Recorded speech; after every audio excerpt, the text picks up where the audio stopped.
मैं हूं नवीद सत्ती और आजकल जैसे कि आप जानते हैं जनाब कि ग्रैंड हयात नहीं, ग्रैंड हायत जो होटल है, यानी वन कॉन्स्टिट्यूशन एवेन्यू इस्लामाबाद, जो नया तनाज़ा खड़ा हो गया कि जनाब वहाँ पर जो एक अपार्टमेंट्स है इस वक्त, क्योंकि ज़ाहिर है होटल तो बना नहीं। उसके बाद फिर ये ज़ाहिर है सारा मामला जो है चला गया, सियासी मामला बन गया इस वक्त। तो इस वक्त तीन सवाल बड़े संजीदा है, मतलब आगे चलते हैं स्टोरी को। एक तो नंबर ये है कि इसकी कानूनी अदालत ने फैसला क्या सुनाया, और ये 2005 से लेकर 2026 तक 21 साल के बाद, जब इतनी ज़्यादा इन्वेस्टमेंट हो चुकी, अपार्टमेंट्स हो चुके, बन चुके, हैंडओवर्स हो चुके, वहाँ पर लोग मौजूद हैं, सफारतकार मौजूद हैं, तो फिर उसके बाद ये तनाज़ा क्यों बना, और फिर रेड क्यों किया गया, और फिर वज़ीर आज़म शहबाज शरीफ की जो जो वो हुआ है, नोटिस लिया गया। तो ये नोटिस और भी मामला में हो सकता था, लेकिन किसी और मामले में कभी नोटिस नहीं हुआ, सिर्फ इस मामले में नोटिस हुआ। और ये कहा जा रहा है कि स्पेशल जो इशारे पे नोटिस हुआ, अदरवाइज नोटिस भी ना होता, क्योंकि यहाँ पर इस्लामाबाद में बहुत कुछ हो चुका है, लेकिन कोई वज़ीर आज़म का नोटिस भी नहीं हुआ, और नोटिस अगर हुआ भी तो वो खली वली हो गया। अच्छा जी, अब आ जाते हैं जनाब 2005 में। ये जो ग्रैंड हायत होटल है, बड़ा इंटरनेशनल ब्रांड है, लोग कुछ हयात इसको पढ़ते हैं, और जो वन कॉन्स्टिट्यूशन एवेन्यू में, इसमें 5 5 स्टार होटल बनना था, और बाकी जो अपार्टमेंट्स थे और चीज़ें थी वो थी। लेकिन हुआ क्या कि होटल की बजाय जो है वहाँ पर जो 253 लग्जरी अपार्टमेंट्स बना दिए गए और फ़रोख्त कर दिए गए। यानी जो मेन जिस मकसद के लिए ये जो लीज़ दी गई थी, सीडीए से जो लीज़ दी गई थी, उस मकसद को ही ख़त्म कर दिया गया और लग्जरी अपार्टमेंट बना के सेल कर दिए गए। और आपको याद है 2017 में भी इस केस का हाई कोर्ट में फैसला भी हुआ था, उसमें भी अब चीज़ें देखिए, बहुत से लोग फिक्स हुए थे, रिस्पॉन्सिबिलिटी फिक्स हो गई थी, चीज़ें हो गई थी, उसके बावजूद चीज़ें चलती रही हैं। अब अब ताज़ा तरीन ये हुआ कि अदालत का फैसला 2026 में अगेन इस्लामाबाद हाई कोर्ट ने फैसला दिया कि लीज़ को गैर कानूनी करार दे दिया, कि लीज़ जनाब किसी और मकसद के लिए थी और हुआ कुछ और है।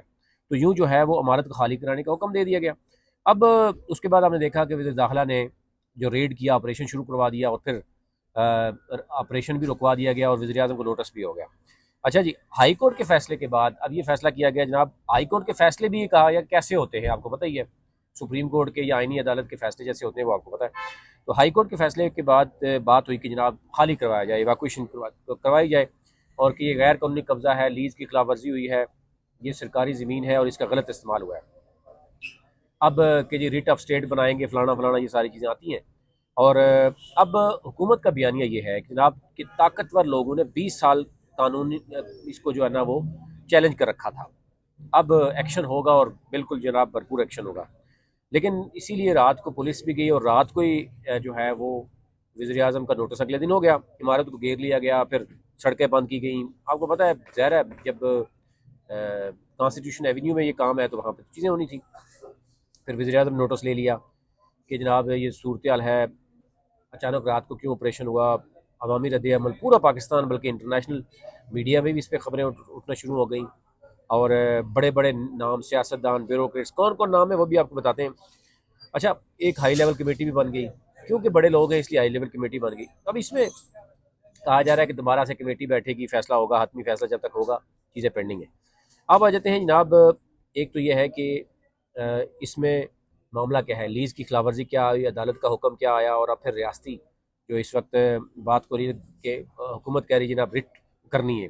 हुकूमत की रिट जहाँ पे होती है वो आपको पता ही है। तो हुकूमत जो करना चाहती है वो करती है, और जो नहीं करना चाहती उसके लिए भी किसी भी हद तक जा सकती है। अब कहा जा रहा है कि नंबर वन के तनाज़ा क्या है। एक तो यह है कि ये होटल की बजाय अपार्टमेंट्स क्यों बनाए गए, ये गैर कानूनी है। फिर अदालत के हुक्म ना जनाब दे दिया कि जी इसको खाली करवाया जाए।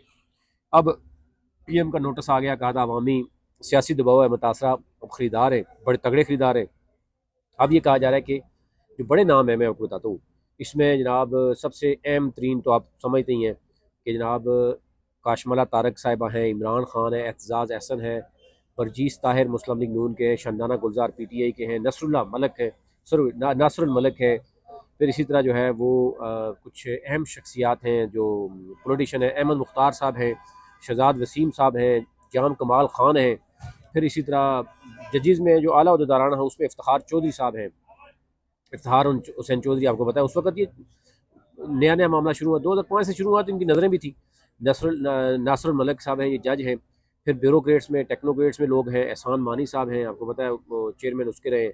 आसिफ संदेला साहब हैं, सलमान बशीर साहब हैं। मीडिया के लोग अगर मैं देखूँ, नसीम ज़हरा साहब हैं, और अबसार आलम साहब। अबसार आलम साहब ने तो आपको पता है कि भरपूर तनकीद भी की मोहसिन नकवी साहब के ऊपर कि जनाब मैं ये था तो वो था, वो गाड़ियाँ किराए पे देते थे तो मैं।